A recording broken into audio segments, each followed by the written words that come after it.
Paul and Muhammad both talked about historical figures, but one of them was exceptionally careful, while the other was extraordinarily sloppy.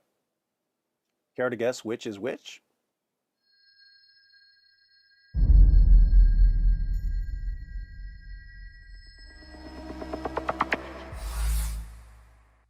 In Surah 18, Allah tells us that Dhul Qarnayn, usually identified as Alexander the Great, traveled so far west, he found the place where the sun sets. Not only can I guarantee that Alexander the Great never found the place where the sun sets, we know that this was a popular story during Muhammad's lifetime. The story was even circulating in a Syriac work titled The Glorious Deeds of Alexander towards the end of Muhammad's life. Earlier in Surah 18, we read about the Companions of the Cave, a group of people who supposedly went to sleep in a cave and woke up 300 years later.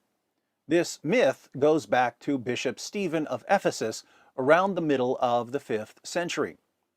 It seems that Muhammad simply took the stories that were popular during his lifetime, gave them an Islamic twist, and included them in the Quran. What's interesting is that even the pagans of Mecca were better at recognizing fiction than Muhammad was. In Surah 6, verse 25, Allah says to Muhammad, "When they come to you to argue with you, the unbelievers say, 'These are nothing but fables of the men of old.'" Here we have pagans saying, "Muhammad, you don't really believe these stories, do you?" So we know that Muhammad was extremely sloppy and gullible when it came to stories about historical figures, which means that there's no way we can accept him as a reliable source of information about Jesus. Paul, by contrast, was far more careful in transmitting stories. As a Pharisee, Paul was obsessed with preserving and passing on authoritative tradition. Paul describes his life as a Pharisee by saying, "I was advancing in Judaism beyond many of my contemporaries among my countrymen, being more extremely zealous for my ancestral traditions." Paul's obsession with tradition doesn't go away when he becomes a Christian. He just changes the source of authority. As a Pharisee, he would have passed on traditions he obtained from respected rabbis.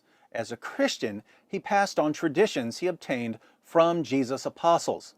When we read what Paul says about Jesus, we're reading the words of a man who was trained all of his life to carefully and zealously preserve and pass on authoritative tradition from respected sources. He's the polar opposite of Muhammad, one of whose contemporaries said of him in Ibn Ishaq, page 243, "Muhammad is all ears. If anyone tells him anything, he believes it." A guy who has a reputation for believing anything anyone tells him is not the sort of guy you want telling you what to believe about the most important man in history.